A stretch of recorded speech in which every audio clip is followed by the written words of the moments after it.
Hello everyone, আসসালামু আলাইকুম। Science মম cooking ওয়ার্ল্ডে সবাইকে স্বাগতম।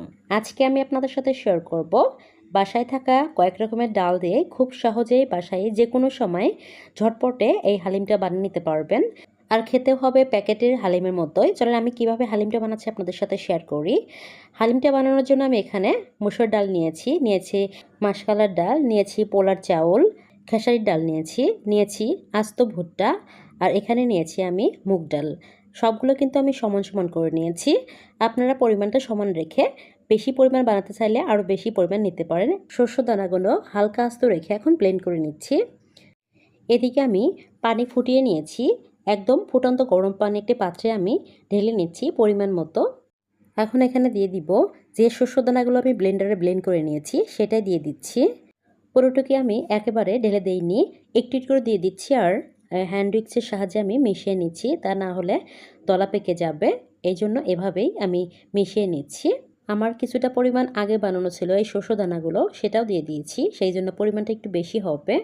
এভাবে নেড়েচেড়ে আমি কিছুক্ষণ মিশিয়ে নিয়ে রেস্টে রেখে দিব 20 থেকে 25 মিনিট। কিছুক্ষণ পরে এটা ফুলে ডাবল হয়ে যাবে। এখন চুলাতে একটা প্যান বসিয়ে দিয়েছি। এখন এর মধ্যে দিয়ে দিচ্ছি আমি সরিষার তেল পরিমাণ মতো। তেলটা হালকা গরম হয়ে আসলে এখানে পেঁয়াজ কুচি দিয়ে দিচ্ছি 1 কাপের মতো। পেঁয়াজটা আমি হালকা ব্রাউন কালার করে ভেজে নিব। একটু নেড়েচেড়ে দিচ্ছি। এখান থেকে আপনারা চাইলে পেঁয়াজ বেরেস্তা কিছুটা পরিমাণ তুলে রাখতে পারেন, তবে আমি রাখবো না। এখানে দিয়ে দিচ্ছি 2টা তেজপাতা, দিয়ে দিচ্ছি 3টা সাদা এলাচ, আর দিয়ে দিচ্ছি 3-4টার মতো দারুচিনি। এখন একটু নেড়েচেড়ে আবার ভেজে নিব। অলরেডি কালার আসতে শুরু করেছে। এখন আমি এর মধ্যে দিয়ে দিচ্ছি মাংস।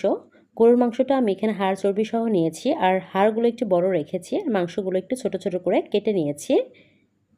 এখন দিয়ে দিব স্বাদ মতো লবণ। এরপর দিয়ে দিচ্ছি আদা রসুন বাটা 2.5 টেবিল চামচ, 2 চামচ আরও হাফ চা চামচ আমি দিয়ে দিয়েছি। এখন আমি এখানে দিয়ে দিব হালিম মশলা। আমি এখানে দিয়ে দিচ্ছি 3 চা চামচ। আমার ইউটিউবে অলরেডি এই ভিডিওটা দেওয়া আছে, আপনারা চাইলে দেখে নিতে পারেন। বাকিটা আমি পরে ব্যবহার করব। এখন দিয়ে দিচ্ছি 1 চা চামচ মরিচের গুঁড়ো। এখন দিয়ে দিচ্ছি গোলমরিচের গুঁড়া হাফ চা চামচ। দিয়ে খুব ভালোভাবে নেড়েছে আমি মাংসের মধ্যে মশলাগুলো মিশিয়ে নিব। এখন একটু ঢাকনা দিয়ে ঢেকে রান্না করে নিব কিছুক্ষণ পর ফিরে এসেছি। ঢাকনাটা উঠিয়ে নিয়েছি। এখন দিয়ে দিচ্ছি 3-4টা কাঁচামরিচ কুচি। কাঁচামরিচ কুচিটা আপনারা পরেও অ্যাড করতে পারেন, একদম লাস্ট পর্যায়ে, তবে আমি এখনই অ্যাড করে দিয়েছি। একটু নেড়েচেড়ে নিচ্ছি। এখন এখানে দিয়ে দিব গরম পানি। এই পানিটা অবশ্যই ফুটন্ত গরম পানি হবে, তাহলে মাংসগুলো কিন্তু আর শক্ত হবে না। একটু নেড়েচেড়ে আমি ঢাকনা দিয়ে ঢেকে আরও কিছুক্ষণ আমি রান্না করে নিব। কিছুক্ষণ পর আমি ঢাকনাটা উঠিয়ে নিয়েছি। এরই মাঝে কিন্তু কয়েকবার আমি নেড়েচেড়ে দিয়েছি। এখন দিয়ে দিব ডাল ভেজানো। যে ডালটা আমি ভিজিয়ে রেখেছিলাম সেটাই এখন পুরোটাই দিয়ে দিচ্ছি। দেখতেই পাচ্ছেন পানিটা কিন্তু টেনে নিয়েছে অলরেডি ডালটা। এখন একটু নেড়েচেড়ে মাংসের মধ্যে কষিয়ে নিব। আপনারা ইচ্ছা করলে বাসায় কয়েক রকমের ডাল থাকলেই আর কিছু মশলা থাকলেই কিন্তু এরকম টেস্টি হালিমটা বাসায় অনেক বেশি পরিমাণ করে বানিয়ে নিতে পারবেন। কিছু সময় ডালটা আমি মাংসের মধ্যে কষিয়ে নিয়েছি। এখন এখানে দিয়ে দিচ্ছি ভাজা জিরার গুঁড়ো 1 চা চামচ, দিয়ে দিচ্ছি হাফ চা চামচ গরম মশলার গুঁড়ো। হালিমের মশলাটাতে আমি একটু পরিমাণ রেখেছিলাম, সেটাও এখন পুরোটাই দিয়ে দিয়েছি। এখন এখানে দিয়ে দিচ্ছি হাফ চা চামচ হলুদের গুঁড়ো। হলুদটা একটু কম মনে হচ্ছে, তাই আমি অ্যাড করেছি।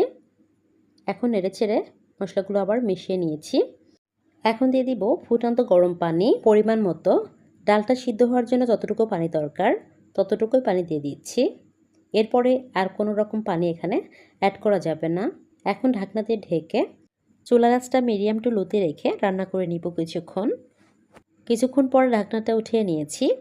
এরই মাঝে আমি কয়েকবার নেড়েচেড়ে দিয়েছি। যেহেতু এই হালিমটা একটু গ্রেভি টাইপের হয়, তাই খুব দ্রুত তলানিতে লেগে যায়।